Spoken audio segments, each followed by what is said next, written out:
Neymar é comprado por mais de 200 milhões de euros para o PSG. Com certeza vocês já ouviram falar dessa notícia, e não só ela, como de várias outras transferências de grandes atletas do mercado de esportes tradicionais. Agora, você também sabia que tem esse mercado muito forte também no mundo dos esportes? Exatamente, galera, o vídeo de hoje a gente vai falar um pouco sobre justamente a parte de compra e venda e transferência de atletas na indústria dos games. Então, se arruma na cadeira, fique bastante confortável e vem comigo. Solta a vinheta!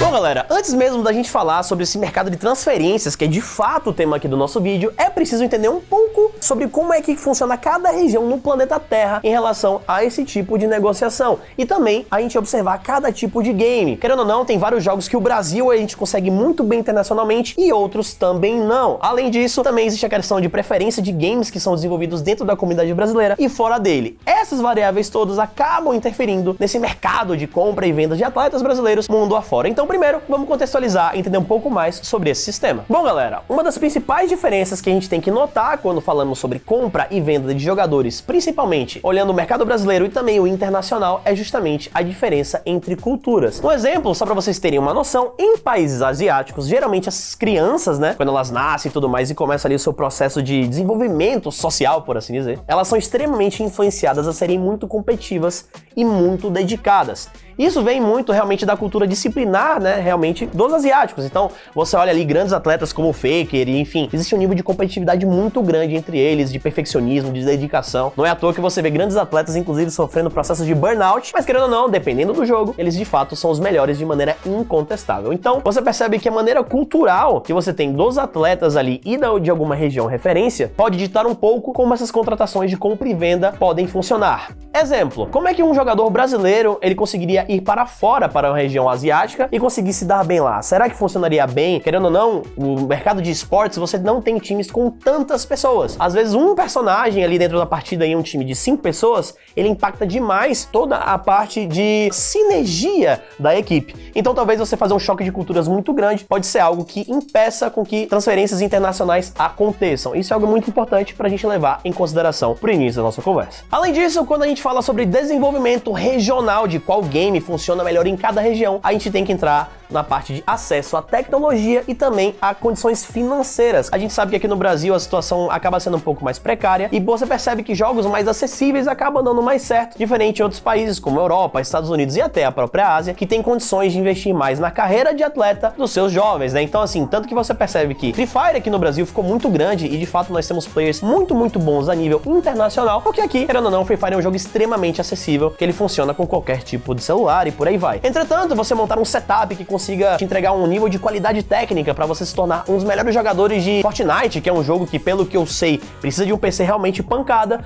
talvez aqui no Brasil seja um pouco mais difícil. Então, isso é algo muito importante da gente levar em consideração para entender como os ecossistemas desses games acabam desenvolvendo dentro dessas regiões e, consequentemente, também a base de novos atletas e de jogadores que possam ou não ser comercializados a nível nacional e internacional. Quando a gente fala a respeito de alguns games competitivos que já têm alguns anos de histórico, o Brasil ele tem um problema geográfico, galera. Por a gente estar um pouco distante, ou bem distante, de alguns principais polos do mercado de games, a gente acaba tendo um problema de desenvolvimento, inclusive de treinos internacionais. Só pra vocês terem uma ideia, os Estados Unidos, ele acaba tendo um acesso muito fácil a maquinário de última geração, a realmente níveis de investimento muito grande, porque eles são um polo industrial muito grande, olhando o mercado de games. Então, querendo ou não, é ali que as maiores empresas estão. Inclusive, as maiores empresas nasceram, além de também ser o país com a moeda mais importante hoje no mundo, que é o dólar, eles acabam tendo muita facilidade para conseguir trazer infraestrutura, trazer bons salários para esses atletas e conseguir realmente empresas que já aportam esse capital, pois eles têm uma cultura muito grande de cenários competitivos de esportes como um todo. Então, de certa forma, a gente acaba começando um pouco mais atrás quando a gente fala sobre posição geográfica e até cultural em relação a quanto tempo a gente está dentro do game ou não. Bom, entendendo esses problemas geográficos, isso impacta diretamente não só na maneira como o investimento é feito em relação às regiões, mas em relação inclusive até os metagames, ou seja, de fato, como o jogo é jogado. Imagina que o Brasil ele só consegue treinar com a América Latina, que tem com outros países da América Latina que tem até menos investimento do que o próprio Brasil, e ali, querendo ou não, acaba tendo atletas piores mesmo, realmente nos falta experiência. Agora imagina um atleta da Alemanha, que ele consegue jogar com a galera da França, Suíça, enfim, consegue acabar se desdobrando ali pela Europa, porque é muito barato e também muito próximo, para conseguir testar realmente conhecimento e ter uma troca de conhecimento maior a respeito do game. Pra galera que não entende muito bem, jogar um jogo muito bem a nível competitivo não é apenas mecânica, não é apenas o dedo, mas sim conceitos. É muito louco isso daí, tem vários vídeos na internet que tentam explicar isso um pouco, mas ainda é um certo mistério em relação a algumas comunidades que a gente tem e alguns games em específico que chegam no nível de complexidade tão alta, mas tão alta que às vezes a gente se esforça muito, acha que tá muito bem, quando chega no evento internacional, a gente toma um pau e volta pra casa triste. Faz parte, seguimos. League of Legends, eu tô olhando pra você.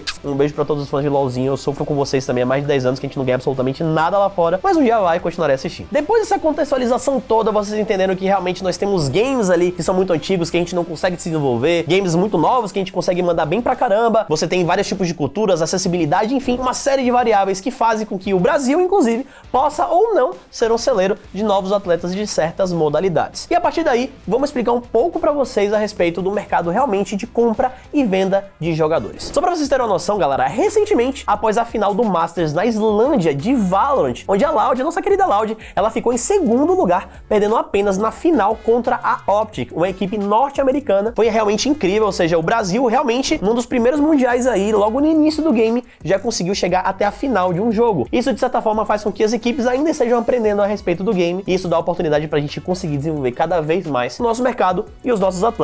Tanto o Saci quanto o resto da sua equipe da Loud tem um objetivo muito claro dentro desse ecossistema, que é fazer o Brasil ser muito bem sucedido internacionalmente e a gente ganhar cada vez mais respeito. Querendo ou não, apesar das negociações e transferências de jogadores monetariamente poderem valer muito a pena, ainda assim, por um propósito maior, a equipe da Loud acabou não se desfazendo porque eles têm um foco muito grande que é conseguir tornar realmente o Brasil um dos maiores nomes de cenário internacional quando falamos de Valorant em específico. E galera, acreditem ou não, essa line realmente tem uma grande possibilidade de fazer isso acontecer. A parte de compra e venda de jogadores é um mercado, mas quando a gente fala sobre o mercado de esports, ele ainda é, de certa forma, um pouco limitado até certo ponto. Querendo ou não, a parte cultural realmente, como eu falei pra vocês, de cada jogo, de como é que ele foi desenvolvido, de como é que foi desenvolvido a sua comunidade com base na história do próprio país, pode interferir muito na decisão dos jogadores e atletas nas suas mudanças de região. Se você olhar realmente, o Brasil tem uma história com jogos de tiro muito grande e há muitos anos já vindo desde a época do Counter-Strike. Então, de certa forma, os brasileiros já são bons de bala por nascença?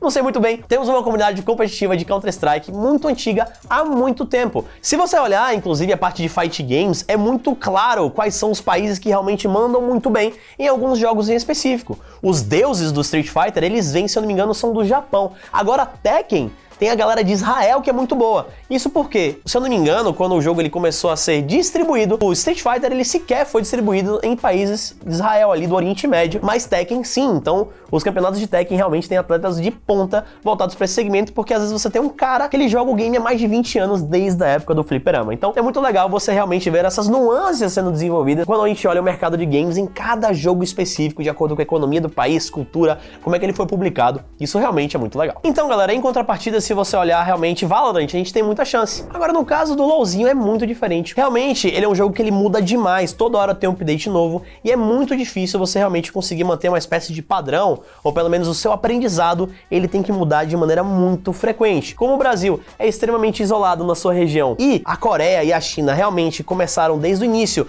com um cenário muito forte, eles já têm um mercado de esportes lá desenvolvido há muito mais anos, eles acabaram criando realmente um ecossistema muito mais poderoso para o desenvolvimento de novos jogadores e também para os jogadores que já estão realmente no topo da linha, continuarem se mantendo afiados de fato e conseguirem realmente executar muito bem. E existe uma crença muito grande que se algum jogador brasileiro nosso for realmente para uma região major e conseguir realmente mandar muito bem, isso iria abrir a porteira, como a gente fala aqui no Brasil, de trazer mais oportunidades de fato para transações entre jogadores e também ajudar para pegar, digamos assim, representantes do Brasil a trazerem conhecimentos de fora para dentro. Mas a gente não enxerga isso acontecendo tão cedo assim. E isso, galera, acaba desaquecendo o mercado de compra e venda de jogadores de maneira internacionais, principalmente em um jogo tão grande quanto o próprio League of Legends. Uma maneira da gente conseguir talvez evitar isso seria mudar um pouco dos formatos de competições internacionais. Quando você olha a parte do Counter-Strike, por exemplo, não existem ligas extensas que aconteçam em um país só. São vários campeonatos diferentes que acontecem em vários países diferentes.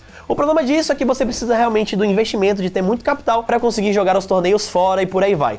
Entretanto, quando a maioria dos torneios acontece em várias regiões diferentes, com qualificatórias em várias regiões diferentes, várias janelas de oportunidade para o Brasil chegar lá e brilhar acabam acontecendo. Quando falamos a respeito do mercado de compra e venda de jogadores aqui no Brasil, realmente ainda é um cenário um pouco cinzento. Querendo ou não, ainda falta um pouco de maturidade e também até de investimento por parte das equipes de esporte eletrônico e do próprio cenário em si para que essas coisas aconteçam. Hoje, quando você olha o cenário norte-americano, já existem realmente transações multimilionárias acontecendo entre atletas, inclusive importes da Coreia. O Brasil também acaba pegando jogadores da Coreia. Se você olhar o cenário de League of Legends, toda hora tem um time ali que pega um ou dois coreanos para conseguir colocar na sua line, mas ainda é algo que não é visto muito bem como um mercado para você poder desenvolver um atleta e vender ele a um preço que seja justo. Como foi dito, cada jogo é um jogo diferente, cada jogo tem um mercado diferente. Com a Loud, inclusive, a gente pode enxergar aí um grande potencial em Valorant. Eles podem estar escrevendo a história, e eles escreveram a história nesse último Mundial, chegando até a final, e eles realmente estão sendo cotados como um dos maiores times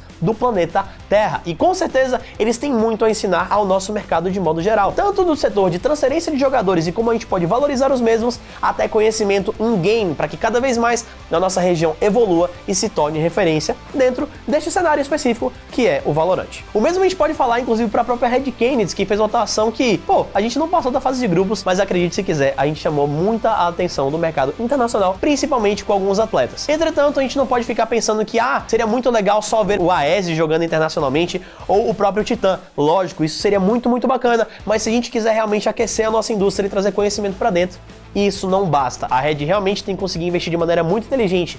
Eles estão fazendo isso e os seus atletas também. E é isso, galera. Esse foi aqui o nosso vídeo explicando para vocês um pouco da nossa situação no mercado de compra e venda de jogadores do mercado nacional e internacional e para onde é que a gente está indo. Espero demais que vocês tenham curtido, então não esqueçam aqui de compartilhar, comentar aqui o que vocês gostaram, quais são os próximos temas que vocês querem que a gente traga aqui no canal e, é óbvio, também clicar no botão de curtir para dar aquela moral. Eu sou o LKZ, esse aqui é o meu canal e eu espero vocês no próximo nível. Fui!